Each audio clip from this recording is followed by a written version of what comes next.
আসসালামু আলাইকুম ওয়া রাহমাতুল্লাহি ওয়া বারাকাতুহু।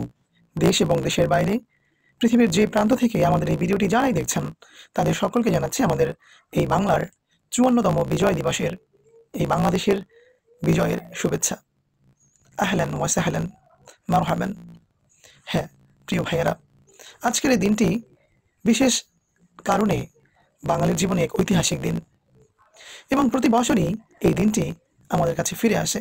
কিন্তু প্রতি বছরের ন্যায় এই বছর এই দিবসটি উদযাপনের ক্ষেত্রে কিছু ব্যতিক্রম দেখেছি আমি, যেগুলো আমার খুবই ভালো লেগেছে এবং আমি আশা করছি সমগ্র বাংলাদেশীদের কাছেই এগুলো ভালো লেগেছে। বিষয়গুলো হচ্ছে, প্রতি বছর আমরা দেখি এই দিনটি আসলে বা এমন কোনো ডে সেলিব্রেশন হলেই সেখানে অবশ্যই নির্দিষ্ট কয়েকটি পরিবারের গুণ কীর্তন, মরসিয়া, শোকগাথা এগুলো হবে। তারপর তাদের মৃত সদস্যদের ছবিগুলো সারিবদ্ধ করে রেখে তাতে সবাই এক এক করে ফুল দিয়ে যাবে এবং সেখানে এসে মাথা ঠুকিয়ে শ্রদ্ধা জানাবে, যেটি আমাদের ইসলাম ধর্মের সাথে সম্পূর্ণ রকম সাংঘর্ষিক। সেটি হতো এবং অনেকেই সেটি করতে বাধ্য হতো। তারা এটি করতো, বাট তারা মন থেকে এই প্রোগ্রামে অংশগ্রহণ করতে পারতো না। কিন্তু এবছর যেটি হয়েছে আমি দেখেছি, শিক্ষা প্রতিষ্ঠানগুলোতে সরকারি নির্দেশনা মোতাবেক নানান খেলাধুলার আয়োজন করা হয়েছিল। এখানে কিন্তু আলেম ওলামা বলেন, শিক্ষক শিক্ষার্থী বলেন, শিক্ষিকা বলেন, এলাকার সাধারণ জনতা বলেন, সবাই অংশগ্রহণ করতে পেরেছে এবং সবাই এটি একটি অনিন্দ অসাধারণ আবহে উদযাপন করেছে। কেউ বাদ নেই এই উদযাপন থেকে, কেউ বাদ নেই এই আনন্দ ভাগাভাগি করা থেকে। কিন্তু আমরা এটিও দেখেছি যে বিগত বছরগুলোতে শিক্ষা প্রতিষ্ঠানে এই বিজয় দিবস উদযাপনের ক্ষেত্রে হিন্দি গান এবং উদ্দাম নৃত্য, নষ্ট উশৃঙ্খল বিদঘুটে এবং যৌন সুরসুরিদায়ক সেই রসালো হিন্দি গানগুলোর সাথে যৌন সুরসুরি দেয়া শারীরিক কসরত, অঙ্গভঙ্গি, এবং এর ফলাফল এটাও আমরা দেখেছি যে শিক্ষক শিক্ষার্থীদের মাঝে যে সম্মানবোধ, লজ্জাবোধ, সেটি এরকম সাংস্কৃতিক অনুষ্ঠানের নামে বেহায়াপনা বা হচ্ছে অপসংস্কৃতি, ভিনদেশীয় সংস্কৃতি, হিন্দি সংস্কৃতি চর্চা করার মাধ্যমে সেই লজ্জা, শ্রদ্ধাবোধ এগুলোকে ঝাঁটিয়ে বিদায় করা হয়েছিল।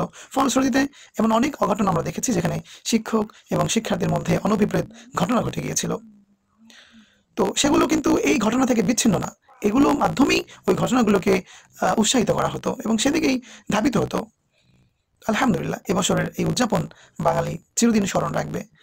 শিক্ষা প্রতিষ্ঠানগুলোতে খেলার আয়োজন করা হয়েছে, শিক্ষার্থীদের জন্য আয়োজন করা হয়েছে, শিক্ষিকাগণ যারা মহিলা ম্যাডাম রয়েছেন তাদের জন্য আয়োজন করা হয়েছে, তাদের জন্য ফ্লেক্সিবল যে খেলাধুলা আছে, চেয়ার সিটিং, বালিশ বদল, সুই গাথা, মাশাআল্লাহ চমৎকার। সবাই ভাগাভাগি করলো আজকের এই বিজয় উদযাপনের আনন্দ। এমন বাংলাদেশই আমরা চেয়েছিলাম। এখানে দল মত নির্বিশেষে সকলেই অংশগ্রহণ করতে পেরেছে। এমন কিছু ডিসিপ্লিন বা অনুষ্ঠান আয়োজনে রেখেছিলেন কর্তৃপক্ষ, তাদেরকে ধন্যবাদ জানাচ্ছি।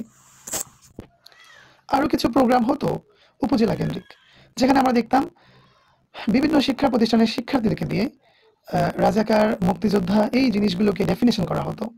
সেখানে রাজাকার বানানো হতো দাড়ি, টুপি, পাঞ্জাবি পরা একজন, দেখে মনে হচ্ছে দিনদার, নামাজি, ৫ ওয়াক্ত নামাজি, পরহেজগার একজন মানুষ, ধার্মিক মুসলিম, এমন একজন মানুষকে তারা রাজাকার বানিয়ে সাজিয়ে নিয়ে আসতো এবং তাকে তারা দেশ বিরোধী চক্রান্তকারী পাকিস্তানের দালাল হিসেবে উপস্থাপন করতো। একজন আলেম হিসেবে সেখানে যারা উপস্থিত থাকতেন, বিভিন্ন বিদ্যালয়ের শিক্ষক, হুজুর স্যার যারা থাকতেন, তারা এই বিষয়টি দেখে তাদের কলিজা টুকরো টুকরো হয়ে যেত এবং তারা লজ্জিত হতেন বারবার যে আমাদের কি করা হচ্ছে। যদিও মুক্তিযুদ্ধের ইতিহাস এটি নয় যে আলেম ওলামারা আমাদের এই বাঙালিদের উপরে নির্যাতন করেছিল, বাংলাদেশিদের উপরে অত্যাচার করেছিল, এমনটা আমাদের ইতিহাসে আমরা পাই না। বরঞ্চ আলেম ওলামারা চেয়েছিলেন ভারতের সহযোগিতা ছাড়াই আমরা পাকিস্তান থেকে স্বাধীনতা অর্জন করব, কারণ ভারতের মাধ্যমে যদি হয় তাহলে আমরা ভারতের কাছে গোলাম হয়ে যাব, ভারতের দাসত্বে পরিণত হব। সেটি কিন্তু আমরা বর্তমান সময় দেখতে পাচ্ছি। সেই সময় আলেম ওলামারা যা চিন্তা করেছিলেন তাই কিন্তু এখন ইন্ডিয়া তার কর্মকলাপ বা ক্রিয়াকলাপ দ্বারা প্রতিফলিত করছে। তো আজকের এই বিজয়ের দিনে সেজন্য আমাদের দাবি হচ্ছে আর কখনোই যেন সাংস্কৃতিক অনুষ্ঠানের নামে অপসংস্কৃতির সাইলব শিক্ষা প্রতিষ্ঠানগুলোতে আর না হয়।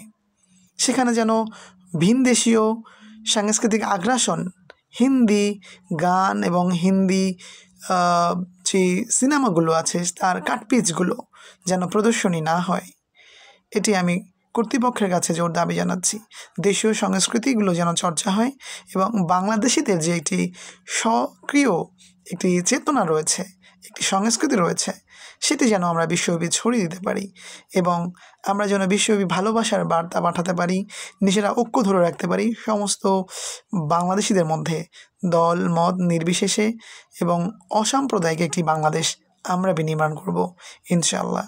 এখানে হিন্দু, বৌদ্ধ, খ্রিস্টান, মুসলিম, নানান পাহাড়ি, আদিবাসী সকলে মিলে আমরা একটি আদর্শ মডেল রাষ্ট্র নির্মাণ করব বিজয় দিবসে, 54তম বিজয় দিবসে।